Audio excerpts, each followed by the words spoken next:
പുതിയ ഒരു ഗണിതം നമ്മളിവിടെ തുടങ്ങുകയാണ്.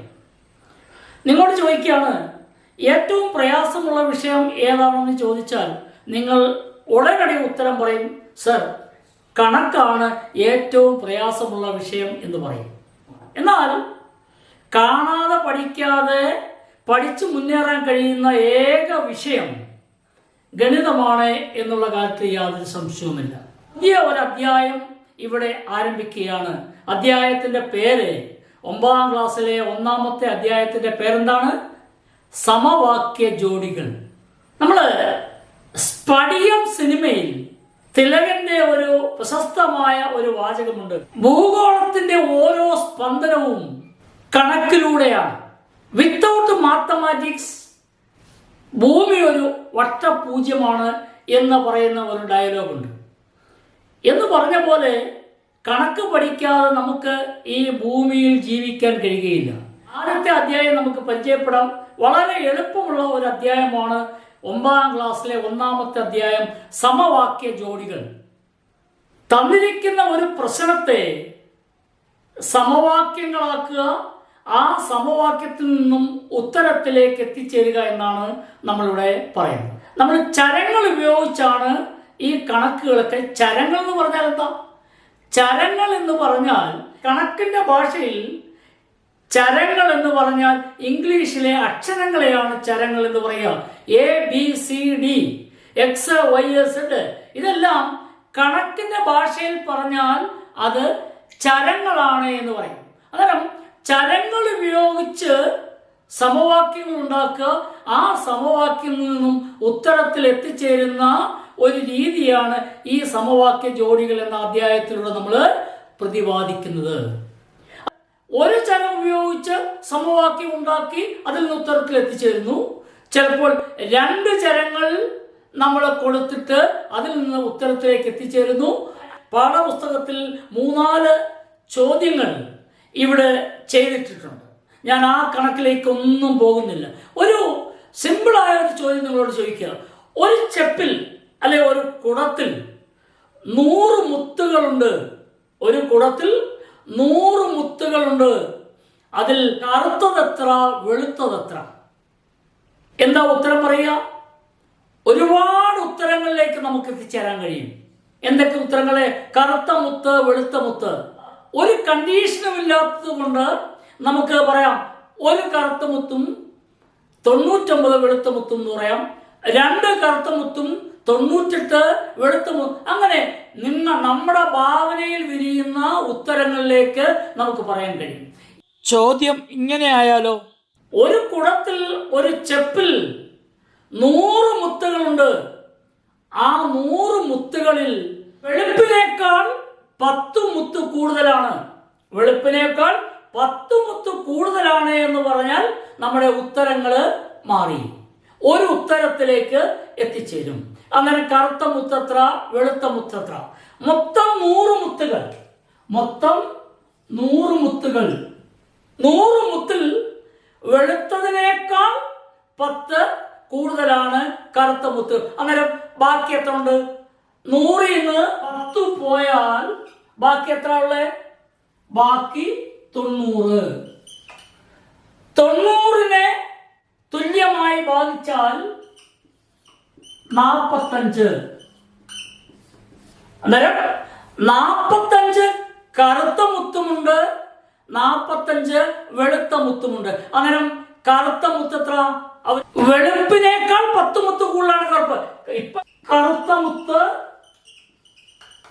45, വെളുത്ത മുത്ത് 45. ഇനി വെളുത്ത മുത്തിനേക്കാൾ 10 കൂടുതലാണ്, വെളുപ്പിനേക്കാൾ 10 കൂടുതലാണ് എന്ന് പറയുമ്പോൾ വെളുപ്പ് ഇവിടെ 45ആണ്. എത്ര ഉണ്ട്? ഇവിടെ 10 കൂടായി. അന്നേരം എത്രയായി? 45ഉം 10 കൂടെ കൂട്ടുമ്പോൾ 55 വെളുത്ത മുത്ത്. അന്നേരം 55 പ്ലസ് 45 എത്ര ഉത്തരവായി? 100. 100 എന്ന ഉത്തരത്തിലേക്ക് എത്തിച്ചേരുന്നു. ടെക്സ്റ്റ് ബുക്കിലെ ആദ്യത്തെ ചോദ്യം, പ്രിയ 1100 രൂപ കൊടുത്ത് ബാഗും ചെരുപ്പും വാങ്ങി. ബാഗിന് ചെരുപ്പിനേക്കാൾ 300 രൂപ കൂടുതലാണ്.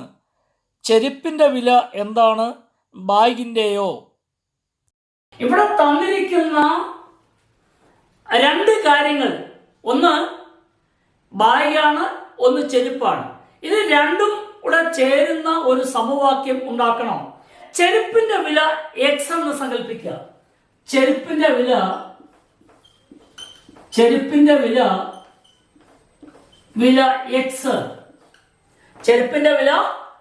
എക്സ്. ചെരുപ്പിന്റെ വില എക്സ്. ബാഗിൻ്റെ വില ചെരുപ്പിൻ്റെ വിലയേക്കാൾ 300 രൂപ കൂടുതലാണ്. ചെരുപ്പിൻ്റെ വില എക്സ്. അന്നേരം എക്സ് പ്ലസ് 300 എന്ന് എഴുതാം. ബാഗിന്റെ വില സമം എക്സ് പ്ലസ് 300. ബാഗിന്റെ വില എക്സ് പ്ലസ് 300, ചെരുപ്പിന്റെ വില എക്സ്. ഇത് രണ്ടും കൂടെ ചേരുമ്പോഴാണ് എത്ര വരുന്നത്? 1100 രൂപ. അല്ല, നമുക്ക് ഇത് രണ്ടും കൂടെ കൂട്ടിയാലോ? ഇത് രണ്ടും കൂട്ടിയാൽ എക്സ് പ്ലസ് 300 സമം 1100. ഇത് രണ്ടും ചേർന്നപ്പോ 1300 ആയി. ഇനി ഒരേപോലുള്ള ഒരേ കുടുംബക്കാരെ ഒന്നിച്ചു കൂട്ടുക. എക്സും എക്സും കൂടെ കൂട്ടിയാൽ എത്രയാ? എക്സ് സ്ക്വയർ ആണോ? എക്സ് സ്ക്വയർ ആണോ? ചിലപ്പോഴെങ്കിലും നിങ്ങൾ പറയാറുണ്ട് എക്സും എക്സും കൂടെ കൂട്ടിയാൽ എക്സ് സ്ക്വയർ ആണെന്ന്. ആണോ? തെറ്റ്, വളരെ തെറ്റാണ്. ചക്ക അധികം ചക്ക സമം എന്താ പറയാ? ചക്ക അധികം ചക്ക സമം 2 ചക്ക എന്നാണ് നമ്മൾ പറയാ. അല്ലാതെ ചക്ക സ്ക്വയർ എന്ന് പറയാറുണ്ടോ? ഇല്ല. അതുകൊണ്ട് അതേപോലെയാണ് ചരങ്ങളുടെ കാര്യത്തിൽ എക്സ് പ്ലസ് എക്സ് സമം 2x. 2x കിട്ടി. അതിന്റെ കൂടെ 300 കൂട്ടിയപ്പോൾ എത്ര കിട്ടണം?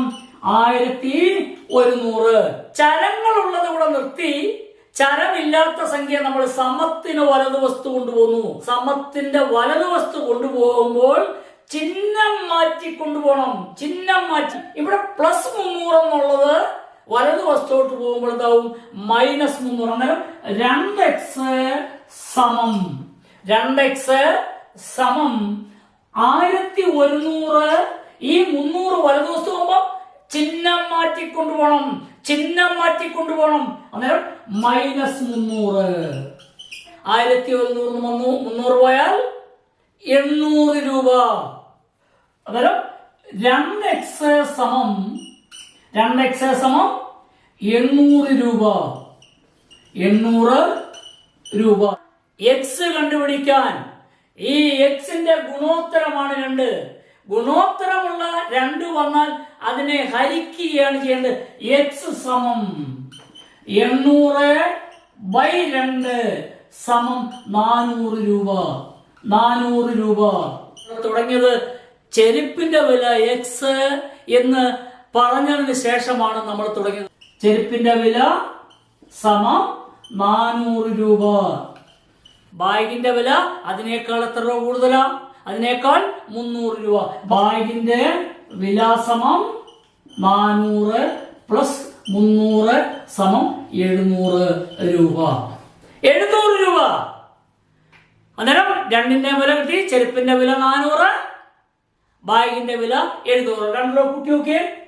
400 പ്ലസ് 700 സമം 1100 രൂപ. ഉത്തരമായി. അന്നേരം ചെരുപ്പിന്റെ വിലയും കിട്ടി, ബാഗിന്റെ വിലയും കിട്ടി. ഇതാണ് ഒന്നാമത്തെ ഉത്തരം. രണ്ടാമത്തെ ചോദ്യം. 2 സംഖ്യകളുടെ തുക 26ഉം വ്യത്യാസം 4ഉമാണ്. സംഖ്യകൾ എന്തൊക്കെയാണ്? 2 സംഖ്യകളുടെ തുക 26ആണ്. വ്യത്യാസം 2 സംഖ്യകളുടെ തുക കൂട്ടുമ്പോൾ 26ഉം കുറയ്ക്കുമ്പോൾ 4ഉം കിട്ടുന്ന സംഖ്യകൾ ഏതൊക്കെയാണ് എന്നാണ് ഇവിടെ ചോദിച്ചേക്കുന്നത്. 2 സംഖ്യകൾ കൂട്ടുമ്പോൾ 26. ഒരു സംഖ്യ സമം എക്സ്. 2 കൂടെ കൂട്ടിയാൽ എത്രയാ? 2 കൂടെ കൂട്ടിയാൽ 26 ആണ്. ഒരു സംഖ്യ എക്സ്. രണ്ടാമത്തെ സംഖ്യ അന്നേരം രണ്ടാമത്തെ സംഖ്യാസമം 26 മൈനസ് എക്സ് 26 മൈനസ് എക്സ് അല്ലെ? അന്നേരം ഒരു സംഖ്യ കിട്ടി. ഇവയുടെ വ്യത്യാസം 4 ആണ്. അന്നേരം എക്സ് മൈനസ് 26 മൈനസ് എക്സ് സമം 4. ഒരു സംഖ്യ എക്സ്, രണ്ടാമത്തെ സംഖ്യ 26 മൈനസ് എക്സ്. ഇവ തമ്മിലുള്ള വ്യത്യാസം എന്ന് പറയുന്നത് 4 ആണ്. ശരിയാണ്. സമവാക്യം കിട്ടി. X minus bracket 2 മതിലുണ്ട്. മതിലിന് പുറത്താണ് മൈനസ് ഉള്ളത്. മതിലിന് പുറത്താണ്. അന്നേരം ആ പുറത്തുള്ള മൈനസ് കൊണ്ട് എല്ലാത്തിനെയും ഗുണിക്കണം. മതിലിന് പുറത്തുള്ള മൈനസ് കൊണ്ട് എല്ലാത്തിനെയും ഗുണിക്കണം. അന്നേരം മൈനസ് കൊണ്ട് 26 മൈനസ് 26 മൈനസ് ഗുണം 26 മൈനസ് 20. ഈ മൈനസും ഈ മൈനസും കൂടെ ഗുണിക്കുമ്പോഴോ മൈനസ് ഇൻറ്റു മൈനസ് എത്രയാ? പ്ലസ് എക്സ് സമം 4. ബ്രാക്കറ്റുള്ളിലാണ് ഒരു സംഖ്യ, അതിന്റെ പുറത്തുന്നുണ്ട് ഒരു മൈനസ് ഉണ്ട്. മതിലിന് പുറത്ത് മൈനസ് ഉണ്ട്. ആ മതിലിന് പുറത്തുള്ള മൈനസ് കൊണ്ട് അകത്തുള്ള എല്ലാത്തിനെയും ഗുണിക്കുക. ഈ മൈനസിനെ 26 കൊണ്ട് മൈനസ് 26, ഈ മൈനസിനെ മൈനസ് ഇൻറ്റു മൈനസ് എത്രയാ? പ്ലസ് എക്സ് സമം 4. ഈ എക്സും ഈ എക്സും കൂട്ടി എത്രയാ? 2x. പിന്നെ മൈനസ് 26 സമം 4. 2x മൈനസ് 26 സമം 4. ഈ 2x മാത്രമുള്ള നിർത്തുക. ബാക്കിയുള്ള മൈനസ് 26 വലതുവശത്ത് കൊണ്ടുപോവാ. വലതുവശത്ത് കൊണ്ടുപോകുമ്പോൾ എന്ത് ചെയ്യണം? പറഞ്ഞിട്ടുള്ള ചിഹ്നം മാറ്റിക്കൊണ്ടുപോവാ. 2x സമം 4. വലതുവശത്തുള്ള 4 അതേപോലെ ഉണ്ട്. ഈ മൈനസ് 26 വലതുവശത്ത് പോകുമ്പോൾ പ്ലസ് 26. 2x സമം 30. അതിൽ നിന്ന് 1x കണ്ടുപിടിക്കാൻ എന്ത് ചെയ്യണം? 1x സമം ഈ ഇതിന്റെ എക്സിന്റെ ഗുണോത്തരമായ 2 കൊണ്ട് ഹരിക്കുകയാണ് ചെയ്യുന്നത്. 30/2 സമം 15. എക്സ് എന്ന് പറഞ്ഞാണ് നമ്മൾ തുടങ്ങിയത്. ആ എക്സ് എത്രയാണ്? ആ എക്സ് 15 ആണ്. ആ ഒരു സംഖ്യ എക്സ് ആണെന്ന് പറഞ്ഞാൽ തുടങ്ങി. ഇനി രണ്ടാമത്തെ സംഖ്യ എന്ത് ചെയ്താൽ മതി? 26 നിന്ന് എക്സ് കുറച്ചാൽ മതി. രണ്ടാമത്തെ സംഖ്യ സമം 26 നിന്ന് 15 പോയാൽ 11 ആണ്. ആ 11 നോക്കൂ, 15 പ്ലസ് 11 സമം 26. ഇതല്ലേ നമ്മൾ പറഞ്ഞത്? രണ്ട് സംഖ്യകൾ ഇറക്കാം.